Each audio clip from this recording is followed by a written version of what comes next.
Oi, gente. Um dos assuntos mais discutidos, comentados aí nos vestibulares, com certeza, trata-se de análise combinatória. Então, é muito importante que o aluno entenda principalmente o conceito de arranjo e combinação, tá? Então, vamos hoje iniciar aqui uma série de questões sobre arranjos e combinações, ou melhor, vamos falar no geral, inclusive de permutação, mas eu queria primeiramente definir arranjos e combinações, que é o que traz mais dificuldade aos alunos. Vamos fazer aqui um exemplo bem simples para que vocês possam entender, tá?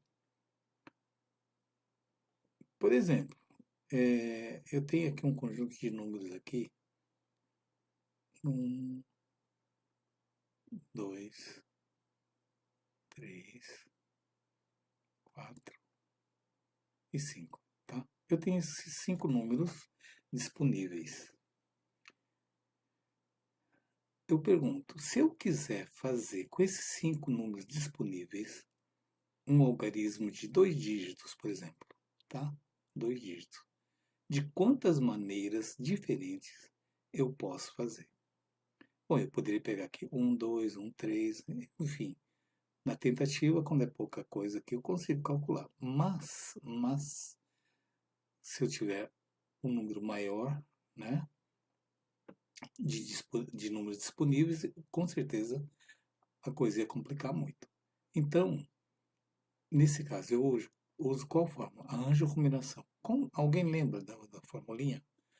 Arranjo, vamos jogar aqui, ó, de N, K, K.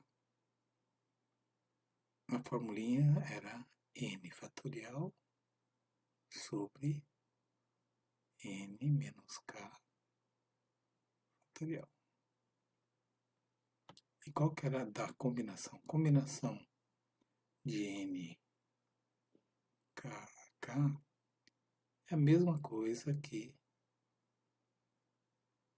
aquele conceito de número binomial, que seria N fatorial sobre K fatorial vezes N menos K fatorial. Tá? Então, quando é que eu uso o arranjo, quando é que eu uso a combinação? Então vamos lá, agora vamos tirar essa dúvida aí. Vocês perceberam que se eu pegar, por exemplo, o número 1 e 2 e colocar 1 e 2, mas se eu pegar o mesmo número 1 e 2, só que se eu inverter a posição, elas continuam iguais? Claro que não. Um é 12 e outro é 21. Então, quando a ordem influencia ou a ordem importa, eu uso o arranjo, tá? Então, quando eu tenho um determinado exercício, onde você misturando e pegando dois elementos ou três que seja, se eu inverter a ordem, mudar toda a configuração, realmente vou usar então o arranjo. Agora, como é que seria a combinação? A combinação seria o seguinte: digamos que eu tenho numa sala de aula, ao invés de nome, eu vou utilizar esse número, tá? Eu tenho 5 alunos aqui. Desses 5 alunos, eu tenho o número 1, número 2, número 3, número 4, número 5.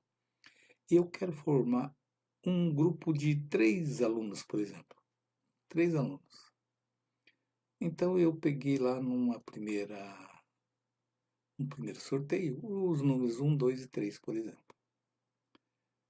Agora, cuidado, agora eu não estou falando de algarismo, estou falando de um conjunto de pessoas, tá?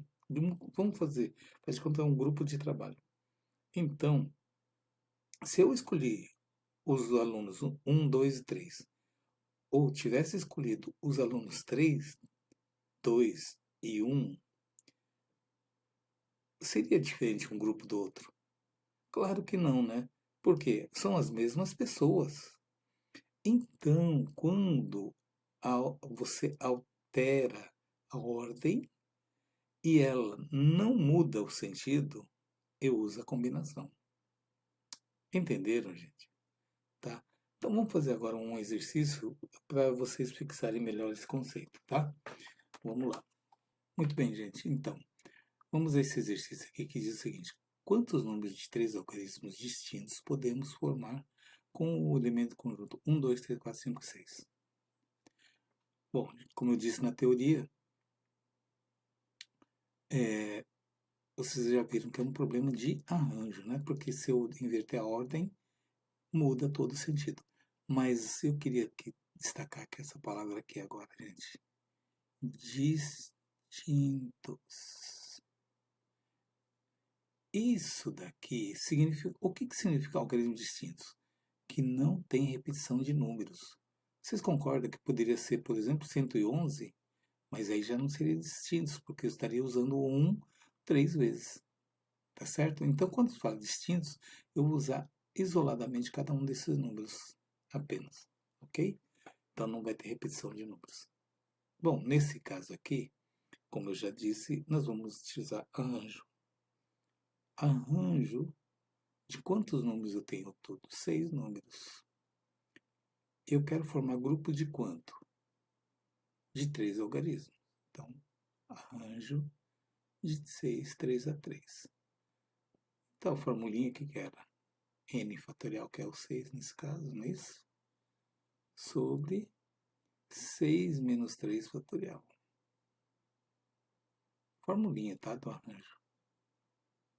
Igual a... Bem, então aqui nós vamos fazer aqui 6, 5, 4, paro no 3, né? 3 fatorial, porque embaixo tem o 3 fatorial. Então aqui eu pego 3 fatorial. O que vai acontecer aqui? Corta, corta. 6 vezes 5, 30, vezes 4, 120. Então, eu posso escrever 120 números com 3 algarismos. Então, alternativa B. Entendido, gente? Tá. Vamos fazer um outro exercício agora, para que vocês possam fixar melhor. Então, agora nós vamos fazer aqui um exercício sobre combinação, né? Um pesquisador científico precisa escolher 3 cobaias num grupo de 8 cobaias. Bom, aqui ficou assim... como não dá para identificar as cobaias, vamos chamar as cobaias... Vamos numerar as cobaias, tá? Do 1 ao 8. Se eu quero escolher 3 cobaias, né, quaisquer, por exemplo, a cobaia 1, 2 e 3 foi escolhida. Mas se eu escolher 2, 3 e 1, não é o mesmo conjunto, então não pode ser arranjo. Então, nesse caso, vai ser combinação. Combinação de quanto? Eu tenho quantos cobaias? Então, seria combinação de 8. Eu vou formar grupo de quantas cobaias? 3 cobaias. Então, formulinha da combinação. 8 fatorial sobre 3 fatorial. 8 menos 3, 5 fatorial. Então, igual a 8 vezes 7 vezes 6. E paro no 5, que é o maior fatorial lá de baixo. 3 fatorial, eu vou desmembrar ele. 3 vezes 2 vezes 1, que eu não vou escrever. Vezes 5 fatorial. Corta, corta. 3 vezes 2 dá 6, né? Então, já vou cortar com 6 lá em cima. Então, 8 vezes 7 vai dar 56. Então, eu consigo formar com essas 8 cobaias. Se eu fosse fazer uma experiência lá, escolhendo 3 cobaias, eu tenho 56 possibilidades de escolha. Conseguiram entender, gente? Bom, eu vou fazer mais exercício em um outro vídeo, mas eu acredito que com essa noção aqui de diferença entre arranjo e combinação, você já deve ter uma base boa. Mas eu vou reforçar porque esse assunto é mega importante para vocês, tá bom? Então, um grande abraço a todos e até a próxima aula. Tchau!